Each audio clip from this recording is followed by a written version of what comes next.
Oh, this is going to upset. One of the biggest things that we see from the skeptic community, the atheists, the deconverted, is the idea that the Bible is pro-slavery. Hello.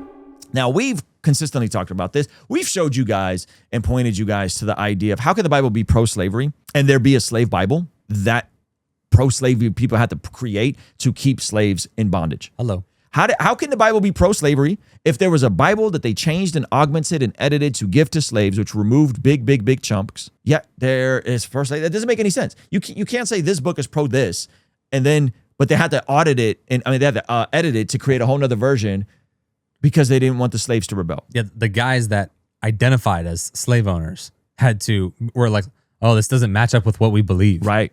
Like it wasn't like, oh, we've become zealots for these verses. Mm-hmm. They actually looked at it and went, nah, we know what this says and we got to cut it out. We got to cut all this stuff out. So that's what a slave Bible is. That's crazy. But like the history continues confirming it. There's early church fathers that were very early on the earliest voices on trying to abolish slavery as an institution were church fathers. Yeah. We're talking about 1,700 years ago, 1,500 years ago. Mm-hmm.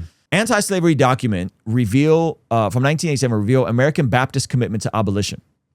Okay, so this is from 1847. This is 150 years ago. And this is again another timeline in the puzzle that this is not a pro-slavery movement. It's not a pro-slavery book, right? There's concessions made because wicked hearts and wicked people follow and live within wicked systems. Hello.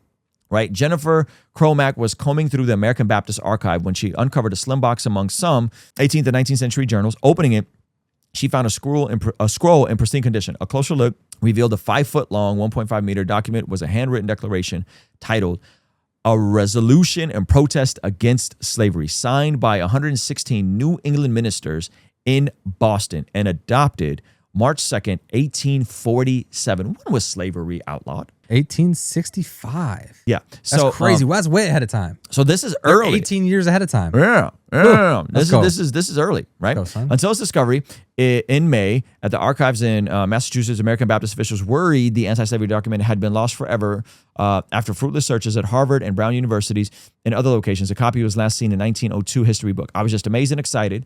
A retired teacher volunteer archive said, we made a find that really says something to the people of the state and the people in the country. It speaks of their commitment to keeping people safe and out of institutions they should not be in. The document offers a glimpse into an emerging debate over slavery in the 18th century in the Northeast. The document was signed 14 years before the start of the Civil War, as a growing number of religious leaders were starting to speak out against slavery. Hello. The document also shines a spotlight on critical moments in history of the Baptist Church. It was signed 2 years after the issue of slavery prompted Southern Baptists to split from Northern Baptists and form the Southern Baptist Convention, the nation's largest protest denomination. Wait, was the SBC pro-slavery? I think so. Yeah, they split. Yep, they split. Where's the NBC? The Northern Baptist Convention. NBC. I think they're probably more fragmented. Oh man, that's heartbreaking. The split in 1845, a ruling by the American Baptist Foreign Mission Society prohibited slave owners from becoming missionaries. The Northern Baptist eventually became American Baptist churches. USA. It comes from such a critical era in American history, right prior to the Civil War. It was a unique moment in history when Baptists in Massachusetts stepped up and took a strong position and stood for justice in the shaping of this country. That became part of our heritage to this day, to people who stand for justice, to embrace diversity. Come on. That's amazing. So here's the beautiful part about this is I think people don't quite understand how God moves through something called incrementalism. It's little changes, death by 1,000 cuts, and it's often over a horizon of time that things begin to change and reform.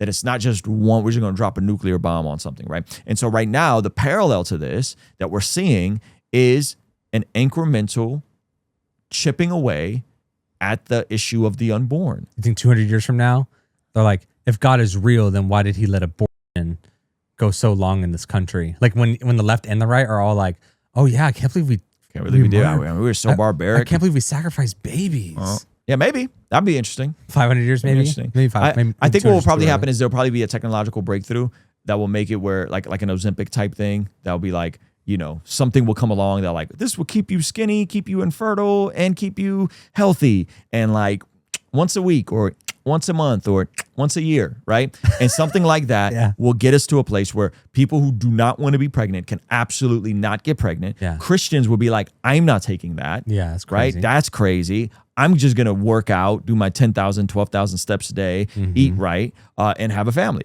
And I think something like that will come along. And then I think we'll look back at the horrors of what was happening with the deletion of babies and be like, I can't believe we were so barbaric. The same way we look back now at slavery and be shocked.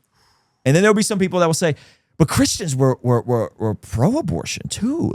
Oh my gosh, Christians weren't pro-life. There was a whole segment of people that were pro, right? No, they were, And so I think it's possible to go this direction. They had a whole following called the New Evangelicals.